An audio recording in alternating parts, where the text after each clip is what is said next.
Today, the Metropolitan Police confirmed that a Premier League footballer has had his bail extended. The person in question cannot be named for legal reasons, but has been arrested on more than one rape charge. He was originally arrested in July earlier this year, but has since been re-arrested for the alleged rape of another woman on two separate occasions. The Guardian have said that this individual has continued to play for his team last season and this season, and that the club he plays for would continue to pick him until further notice. Now, before I give my thoughts on this story and the allegations made against the person in question, full disclosure, this individual could be completely innocent of everything. He may have done nothing wrong. Obviously, that may not be the case. This case is still ongoing. This man could be innocent or guilty. This story does pose problems for me though, and I'm going to talk about it now. And obviously for legal reasons, I cannot name the individual in question or the club in question. So in this situation, we have a person who is alleged to have committed very serious crimes. Obviously, rape is a very serious crime. But the club is aware of these allegations made against him and is continuing to pick him.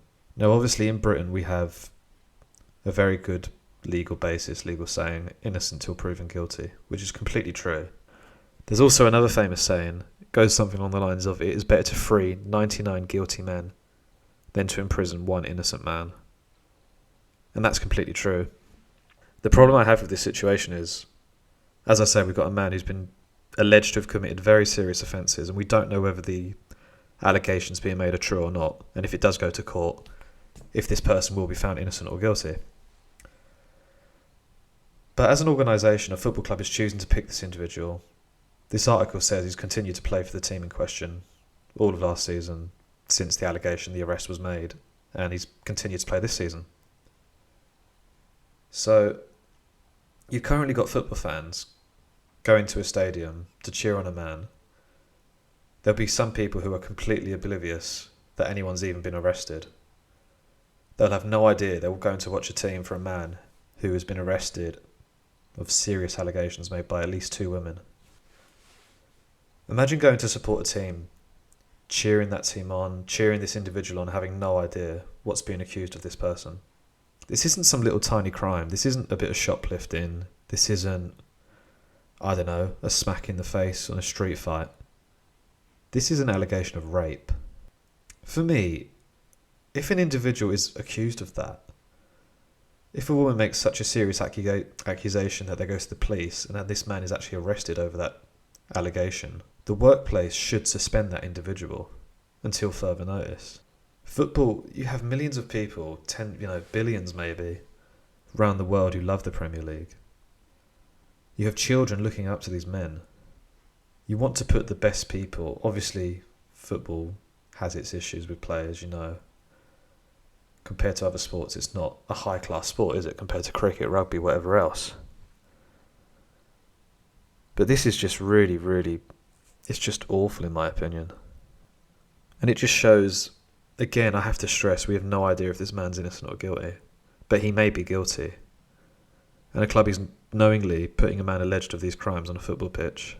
I mean, how can this person's teammates, if they're aware of these allegations, how do they feel?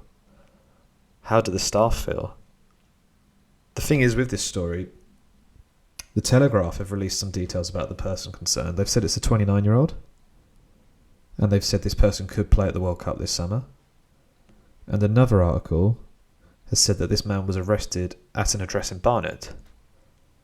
So although this individual can't be named, they're clearly giving hints. They're giving, some details. I mean, saying the age of the man alone narrows it down hugely. Footballers in the Premier League, I mean, we had a 15-year-old play the other week, but it only ranges from like 50 to mid-30s, late 30s at best.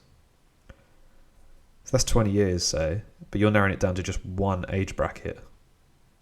As of today, this person's 29 years old, this article said, so that completely reduces the scope or the range of who it may be. All these stories, with Ryan Giggs years ago, when before a Member of Parliament brought his name up in the House of Commons, there was a legal basis that he couldn't be named over stuff. But because of something to do with, I can't remember now, parliamentary privilege, the MP, nothing could happen to the MP. Whereas if it was a man on the street, someone doing a YouTube video, they get in trouble with the law. I have to contrast this treatment of this individual, and I understand why people aren't named, I really do get it. We saw with Mason Greenwood earlier this year, this is all in the public domain, so I'm allowed to talk about it. His girlfriend posted a video which is pretty shocking, which I'm not going to show, alleging, these are allegations, alleging that Mason Greenwood attacked her, raped her. There's stuff on that. And Manchester United suspended this individual when this all came to light. Now, it is different in the sense of this story with this other individual, this other club. Who even knows, if it is another club, it might... There's no guarantee it is another club. There's only 20 teams in the Premier League. It could be any one of them. But this club, whoever it is, have not suspended this player. Now, at a school, if a teacher was alleged to have hit a child, they would be suspended. They wouldn't be allowed to continue their job in case, like, in the same proximity. They wouldn't be allowed to go and teach. It just wouldn't happen because there's fears over people's safety.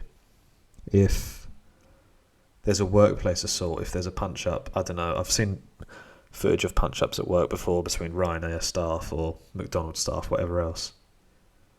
People are suspended pending an investigation. Even for something like train drivers, if someone jumps in front of a train driver's train, goes without saying the train driver can't do anything about it. They're immediately suspended because there has to be an investigation, and they're only brought back when they're cleared. But in this situation, we have someone accused of rape, and they're still allowed to go out again. No idea if they're innocent or guilty, but they're allowed to go out and play. Many people talk a good game about protecting women's rights, protecting the vulnerable, but whatever football club this is who's continuing to pick this man, I think they've got it all wrong. This man may one day, it's only alleged, be convicted of rape. And for all that period where they were aware of the arrest, up until his conviction, it appears they're going to continue to pick him, continue to get the most out of him. That man's going to continue to assist this team winning games, drawing games, whatever else. And it just does not sit right with me. I just think it's really wrong. I know I've said it enough times. I'll say it again. He could be completely innocent, this person. But until that's proven in a court of law, I just don't think he should play football, whoever it is. If you think you know who this footballer is, or you have a strong suspicion, just ask yourself this: can I go and support that team? I hope you enjoyed that video. Many thanks for listening. Bye.